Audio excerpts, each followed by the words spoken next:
Hello guys, আসসালামু আলাইকুম। আপনারা সবাই কেমন আছেন? আশা করছি সবাই খুব ভালো আছেন। আলহামদুলিল্লাহ, আল্লাহর রহমতে আমিও খুব ভালো আছি। তো চলে এলাম একেবারে অন্য ধরনের একটা রেসিপি নিয়ে।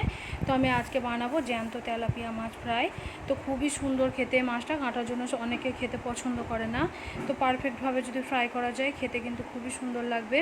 তো এখানে আমি একটা দেখুন বড় সাইজের তেলাপিয়া মাছ নিয়ে নিয়েছি। খুব ভালো মতো আমি ধুয়ে নিয়েছি, ভালোভাবে কেটে নিয়েছি। দেখুন এরকমভাবে একটু চিরা চিরা দিয়ে নিয়েছি। এতে কি মশলাটা খুব সুন্দরভাবে ভেতর পর্যন্ত যাবে আর খেতে খুবই ভালো লাগবে। তারপরে আমি দিয়ে দিচ্ছি এখানে পাতিলেবুর রস। তো অর্ধেক আমি এখানে পাতিলেবুর রস ইউজ করছি। তারপর দিয়ে দিচ্ছি এখানে রসুন বাটা।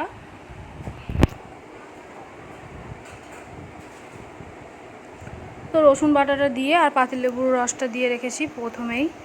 তারপরে দিয়ে দিচ্ছি এখানে স্বাদ মতো লবণ। তারপর দিয়ে দিচ্ছি 1 চামচ মতো লঙ্কা গুঁড়ো। আমি এটা একটু মানে স্পাইসি করেই বানাবো, যেরকম তন্দুরির খেতে লাগে সেরকমই সেম লাগবে। তারপর দিয়ে দিচ্ছি ধনিয়া গুঁড়ো, জিরে গুঁড়ো, সমস্ত গুঁড়ো মশলা আমি স্বাদ মতো দিয়ে দিচ্ছি, বা যেরকম আপনারা খেতে চান সেরকম হিসেবে আপনারা দিয়ে নিতে পারেন। তারপরে দিয়ে দিচ্ছি হলুদ গুঁড়ো। তারপর দিয়ে দেবো এখানে একটু গরম মশলা। একেবারেই বোঝা যাবে না, এত সুন্দর একটা টেস্ট আসে, পুরো যেরকম তন্দুরি হয় সেরকম খেতে লাগে। মাছটা খুবই সুন্দর লাগে খেতে। যারা খেতে পছন্দ করে না তারাও কিন্তু খাবে এইভাবে যদি ফ্রাই করেন। তারপরে কিছুটা সাদা তেল আমি এখানে অ্যাড করে দিলাম।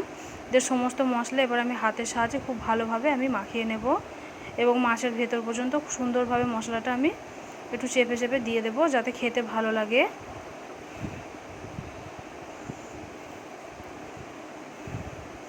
তো সমস্ত মশলাটা দেখুন সুন্দরভাবে আমি ভেতর পর্যন্ত দিয়ে দিচ্ছি।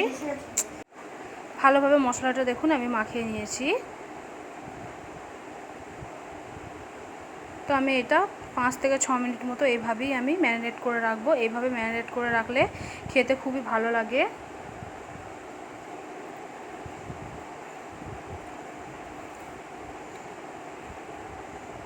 তো কার কার এরকমভাবে তেলাপিয়া মাছ ফ্রাই খেতে ভালো লাগে অবশ্যই কিন্তু সেটা কমেন্টের মাধ্যমে জানাবেন। তো দেখুন আমি 5 মিনিট মতো রেস্টে রেখে দিয়েছিলাম। তারপরে আমি ফ্রাই করতে চলে এলাম। তো এখানে আমি দেখুন একটা ফ্রাই প্যান বসিয়ে দিয়েছি। খুব ভালো মতো গরম করে নিচ্ছি। পরিমাণ মতো সাদা তেল বা সরিষার তেল, যেটা দিয়ে আপনাদের মানে মন চায় সেটা দিয়েই ফ্রাই করে নিতে পারেন। তো আমি সাদা তেলটা খুব ভালো মতো আমি গরম করে নিচ্ছি। তারপরে ম্যারিনেট করা মাছটাকে আমি দিয়ে দেবো। একদম স্লোতে রাখতে হবে, খুব বেশি হাইতে দেওয়া চলবে না। হাইতে দিলে ওপরটা কুক হয়ে যাবে কিন্তু ভেতরটা কাঁচা হয়ে থাকবে। তো আমি একদমই স্লো আঁচে ভেজে নেব মাছটাকে।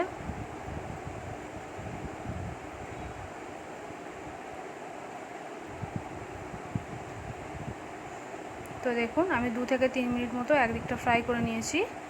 তো একইভাবে এক পিঠটা উল্টে পাল্টে নিচ্ছি আমি।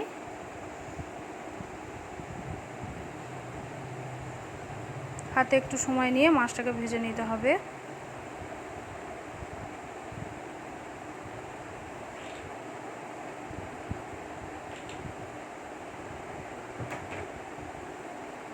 তো দেখুন আমি সুন্দর করে ভেজে নিয়েছি।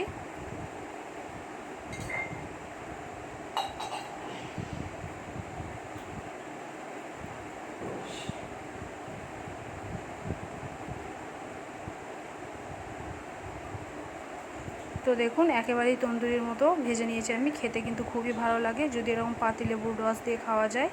গরম গরম মাছ দারুণ লাগবে খেতে। যারা খেতে পছন্দ করে না তারাও কিন্তু খাবে এইভাবে যদি ফ্রাই করেন।